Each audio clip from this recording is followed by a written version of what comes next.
Congressman Barr, thank you for joining me. Great to be with you. So there seems to be a lot of issues finally moving through Congress. What would you describe as some of the biggest victories for business? Well, the transportation bill that was just passed and signed into law is a huge victory for our economy. We haven't had a long-term surface transportation authorization in about a decade. This is a 5-year, $305 billion, fully funded, fully paid for surface transportation bill that will provide much needed stability and certainty for our transportation and infrastructure industry. It will prioritize nationally significant projects, which gives us a shot here in Kentucky at funding, at least preliminary funding for a replacement to the Brent Spence Bridge, critical for that I-75 corridor. It's important for safety. We also convert surface transportation programs to a block grant so that will give state and local governments more flexibility on how they deploy these federal funds.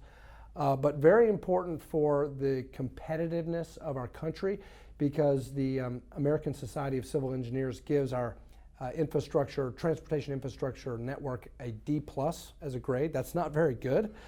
Really what we need to do is a heroic investment in infrastructure. It's estimated that we really need to invest about $3.6 trillion over the next decade. Clearly we're not there yet, but $305 billion over 5 years is a step in the right direction, progress. And it does so without adding to the national debt, and that's really critically important as well. So you brought up the Brent Spence Bridge. That's obviously a huge topic here in the state. And especially in this last governor's race, people were talking about it because the issue of tolls. A lot of people say that tolls aren't necessary. They don't want the tolls. And a lot of people say it's the job of the federal government to fund something like the Brent Spence Bridge project.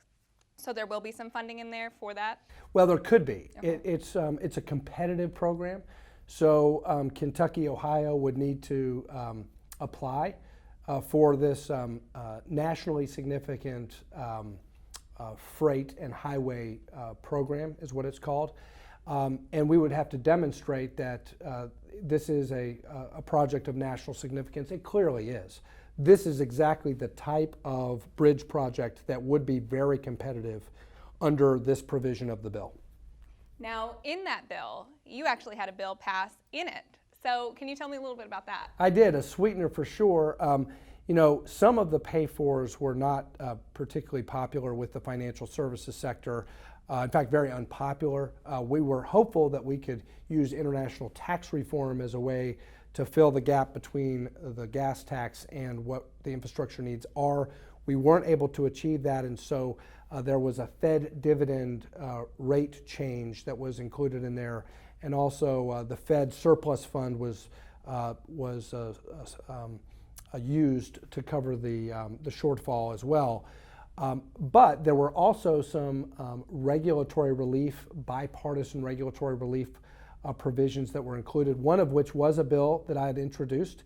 A constituent of mine, a small community banker, a banker from a small community bank in Bath County, Kentucky, approached me and said that Washington one-size-fits-all rule about that prevented his bank from making certain lending decisions because they were classified as non-rural. Well, this is Bath County, Kentucky, one of the most rural places in the country. So we introduced a bill that would allow financial institutions in rural places to petition the Consumer Financial Protection Bureau, this Washington agency, for a redesignation. And that's important because it allows community banks in rural places to petition for a reclassification that would give them more flexibility in their lending decisions. That was called the Help Expand Lending Practices in Rural Communities Act. That bill was included in the final version of the transportation bill. So a victory for Bath County, a victory for rural community banks. Perfect. And their customers. Absolutely. Now, since you were elected to Congress, you've taken the lead on a lot of banking and insurance issues. So can you tell me a little bit about the biggest things that you've been focused on? Well, our key focus right now in trying to get this provision included in the omnibus year-end spending bill is the Portfolio Lending and Mortgage Access Act. This is the top priority regulatory relief priority of the Kentucky Bankers Association. The reason is that many of their customers, banks, credit union customers, are being denied access to mortgage credit, not because they're not credit worthy, but because they're being subjected to a Washington one-size-fits-all regulation called the Qualified Mortgage Rule. We all believe, especially in the aftermath of the financial crisis, that a borrower should have a demonstrable ability to repay a loan.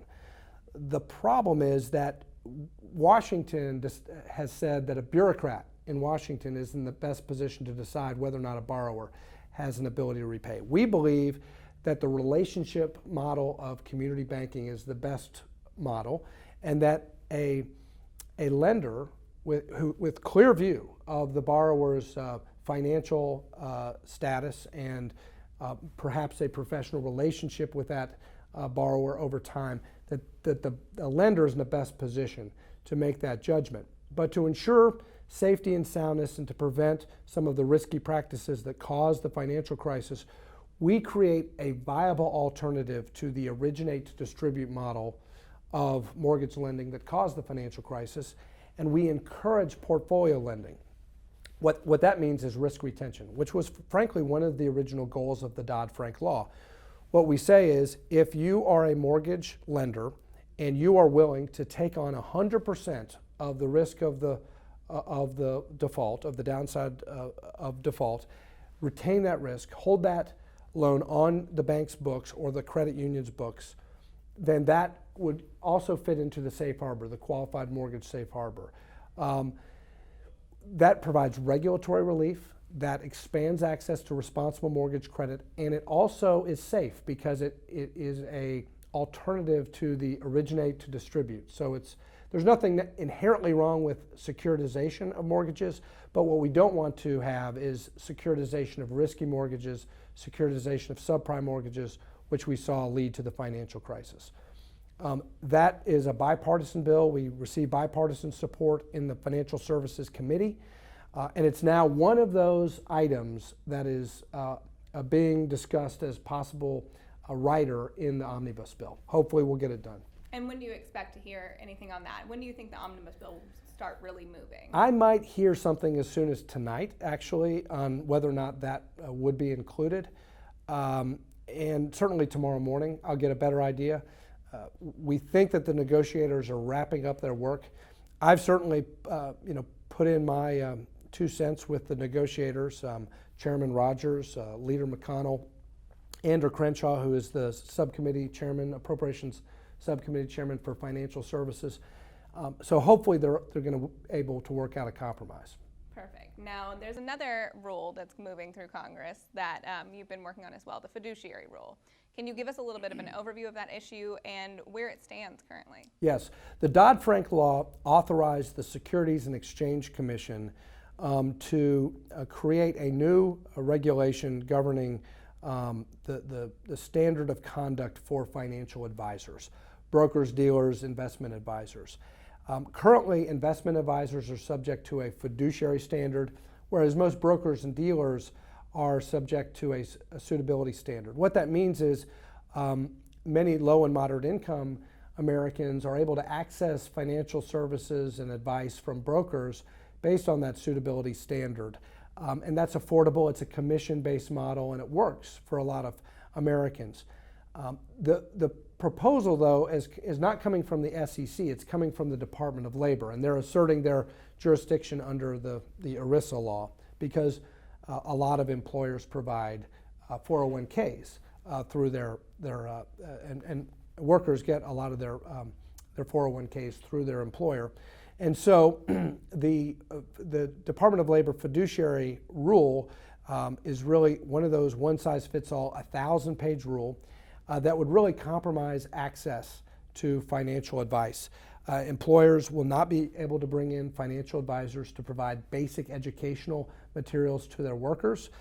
Many investors with small accounts will not be able to access advice for their 401ks.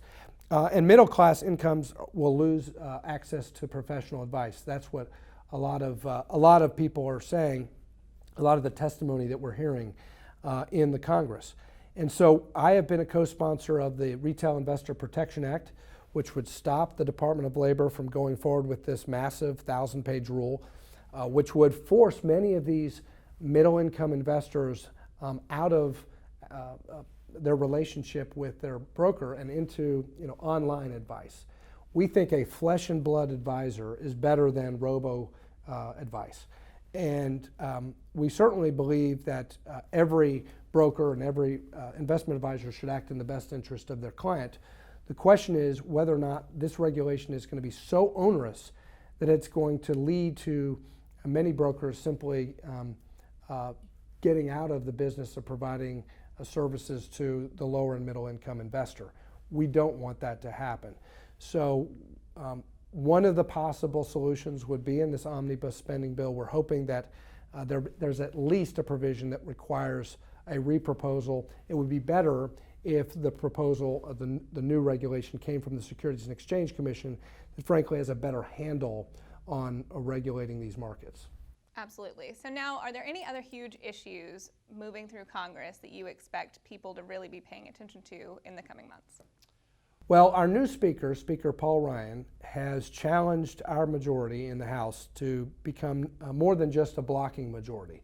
He says we should start becoming a proposition party, not just an opposition party.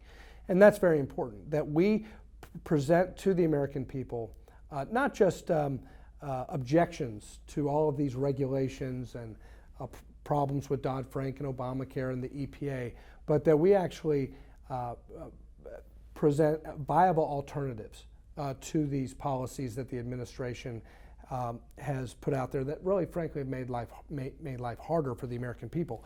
So, for example, Obamacare.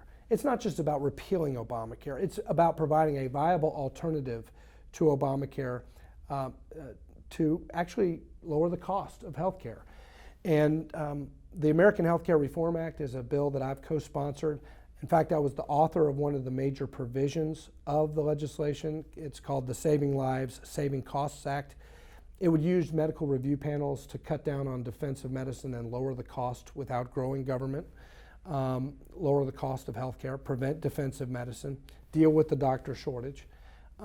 There's other ideas that are contained in that that would replace this massive government expansion, the Medicaid expansion, make healthcare more affordable, provide a tax credit for individuals, self-employed people, people who might be employees in a small business that can't afford to provide their employees with health insurance.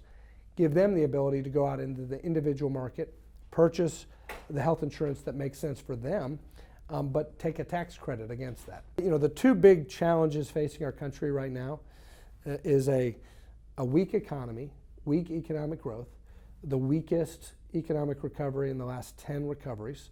The Fed is saying that we're at about 2% growth for the foreseeable future. That's not nearly enough. We need to get back to 3.5%, 4% growth to really help the poverty situation in this country, help people achieve their potential and climb out of poverty.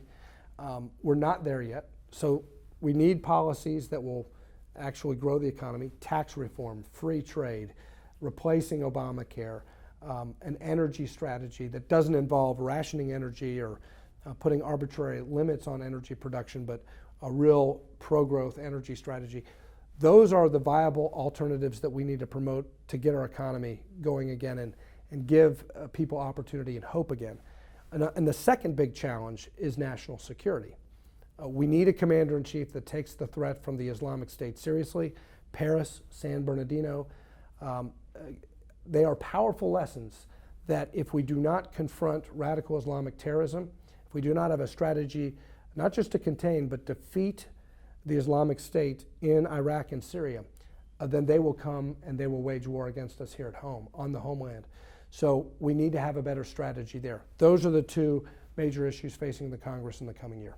Now, we have a new governor in the state of Kentucky. Is there anything at the federal level that you are looking forward to working with Governor Bevin on at the state level? Do you think there's any big issues that the two could work together on? Absolutely. I mean, I think this health care reform is clearly something that Governor Bevin now is going to have to deal with. Obviously, the Medicaid expansion is a huge unfunded liability for his administration, something that he is inheriting, and he's promised that he's going to thoughtfully, deliberately deal with that to look out for the interests of the taxpayers of Kentucky. But one thing that Governor Bevin and I agree on for sure is it's not just about a liability for Kentucky taxpayers. We want what's best for uninsured Kentuckians, and Medicaid. Medicaid expansion is not what is best for uninsured Kentuckians. We want something better than Medicaid. We don't believe that access to a waiting line is access to health care. And so I think there is an opportunity for partnership at both the federal level and at the state level to deliver something better than Connect, better than Medicaid expansion, something like I was talking about, flexibility on the Medicaid side, a waiver for Kentucky to innovate and provide some market patient-oriented solutions within Medicaid, and then for the population that may be marginally insured or has difficulty affording insurance but not Medicaid eligible, for that group, provide some federal and maybe even state tax reform to make it easier for those workers and those folks to afford high-quality private commercial insurance.